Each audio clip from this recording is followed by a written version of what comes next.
Hello বন্ধুরা, welcome to my another blog video. তো আপনারা দেখছেন SM ফিশ অ্যান্ড ফিশিং। তো বন্ধুরা, আগে একটি ভিডিওতে দেখেছে যে আমি যে দেশি শিং মাছগুলো আমার যে চৌবাচ্চা থেকে আমি কালেক্ট করে রেখেছিলাম, তো সেগুলো আজকে ব্রিডিং করব। আর আজকে একটু রাত হয়ে গেছে, তাই রাতের বেলায় ব্রিডিং করব।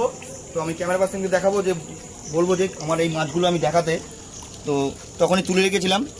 এই মাছগুলো আমি ব্রিডিং করব, একদম অরিজিনাল দেশি শিং মাছ আছে। এখানে আছে 3টে ফিমেল আর 1 2 3 4টে মেল আছে। তো আমি শুধু আজকে একটা ফিমেলের সাথে 2টো মেল আজকে ইনজেকশন করব। আর এটা হলো যে কোম্পানির হরমোন বা ব্রিডিং হরমোন। তো ক্যামেরা পার্সনকে বলবো একটু দেখাতে। তো বন্ধুরা, এটা হলো ওভাসিস। এর রেজাল্ট খুবই ভালো, আমি আগে এটা ব্যবহার করেছি। তো প্রায় 3-4 বছর পর আবার শিং মাছের ব্রিডিং নিয়ে আসবো। তো এটা আমি শিং মাছের গায়ে ইনজেক্ট করব, আর এটা কালকে সকালে ডিম পেড়ে দেবে। তো কিভাবে ইনজেক্ট করি আর কত এমএল দেবো, তো ভিডিওটা দেখো। তো বন্ধুরা, এটার মধ্যেই আমি ব্রিডিং করব। তো একটা অক্সিজেন দেওয়া আছে আর একটা শাওয়ার দেওয়া আছে। এটা দিয়ে কন্টিনিউ জল পড়ছে এর মধ্যে। আর তলায় একটা নেট দেওয়া আছে, কেন শিং মাছের ডিম খুব ভারী টাইপের হয়। এরা ডিম পাড়ার পর নিজের ডিম নিজেই খেয়ে নেয়। তা ডিম পড়ার পর যে নেটটা দেওয়া আছে, নেটের নিচে ডিমগুলো চলে যাবে। সকালবেলা আমি মাছগুলো কালেক্ট করে নেব। তো বন্ধুরা, দেখতে থাকো পুরো ভিডিওটা, না দেখে কিছু বুঝবে না। তো এই মাছগুলো আজকে আমি ব্রিডিং করব। তো দেখো কত এমএল ইঞ্জেকশন দিই আর কত ওয়েটে।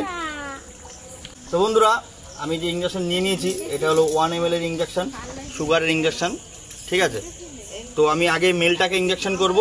তো মেলটাকে আমি দেবো ডোজ 0.1 ml আর ফিমেলটাকে দেবো 0.2 ml। কেন আমার মাছটা একটু বড়, আমি আর ওয়েট করলাম না।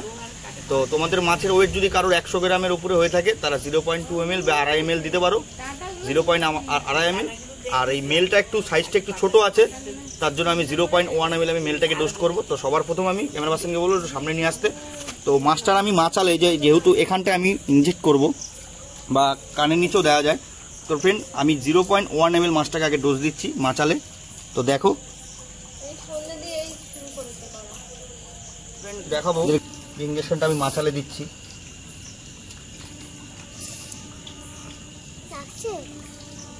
তো ফ্রেন্ড, এটাকে ইঞ্জেকশন করা হয়ে গেছে। তো এটা আমি আমার চৌবাচ্চা ছেড়ে দেবো, যে ট্যাঙ্কটা আমি দেবো দিই। তো এরপরে ফিমেলটা আমি ইনজেক্ট করব।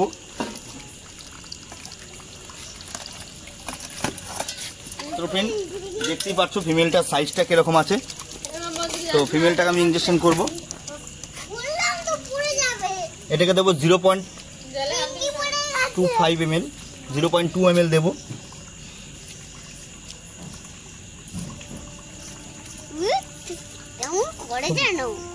মাথাটা একটু ধরে নি, এটা খুব শিং মাছ, তো খুব অসুবিধা হয়, এরা খুব নড়াচড়া করে।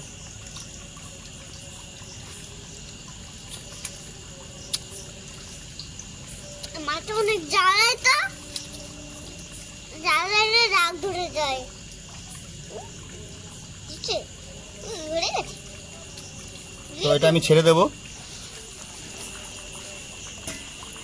আর আরেকটি মেলকে আমি ইনজেক্ট করব।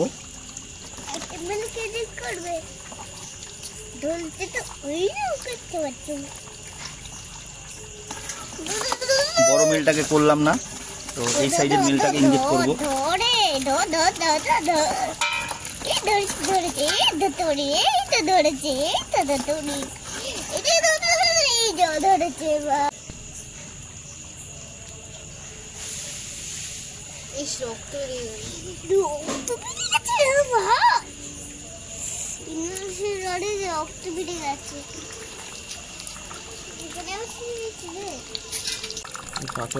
তো বন্ধুরা, ইঞ্জেকশন করে দিয়েছি। ইঞ্জেকশন করার পরে এরা একটু স্টেজ মানে একটু ঝিমিয়ে আছে। তো 1 ঘন্টা পর মধ্যরাত থেকে এরা ব্রিডিং করা স্টার্ট করবে। তো সকালবেলা দেখাবো। তো বন্ধুরা, সকালবেলার অপেক্ষায়। তো হ্যালো বন্ধুরা, আমার যেই দেশি শিং মাছের আমি ব্রিডিংয়ে বসিয়েছিলাম কালকে, তো আজকের মাছগুলো ডিম পেড়ে দিয়েছে। তো সেটা তো আপনাদের দেখাই যে কতগুলো ডিম পেড়েছে একটা ফিমেল মাছ। তো চলো দেখাই। তো বন্ধুরা, দেখতেই পাচ্ছ যে কালো কালো যে দানার মতন চারিদিকেই আছে, ওই কোনায় কোনায় আছে। তো মাছগুলো আমি তুলে নেব, না হলে ডিমগুলো এরা খেয়ে নেবে। এই সাইডে সাইডে আছে, এই দেখো ওই যে কোনায় ডিমগুলো পেরেছে, এই পাশটাও আছে। কারণ এটা এই মাছগুলো এখনো আছে বলে নড়াচড়া করছে বলে ডিমগুলো লাফাচ্ছে। তো এদের শিং মাছের ডিম খুবই ভারী হয়। তো ফ্রেন্ড দেখালাম, আর এই মাছগুলো ডিমগুলো 24 ঘন্টা পর হ্যাচ হবে, তো সেটাও দেখাবো। সঙ্গে থেকো। ভিডিওগুলি ভালো লেগে থাকলে চ্যানেলটাকে লাইক ও একটা সাবস্ক্রাইব করতে ভুলো না। বন্ধুরা, ভিডিওটা এখানে, আবার দেখা হবে একটি নতুন ভিডিও নিয়ে। আর এর একটা হ্যাচিং ভিডিও আমরা তোমাদের সামনে তুলে ধরবো, তো পাশে থেকো।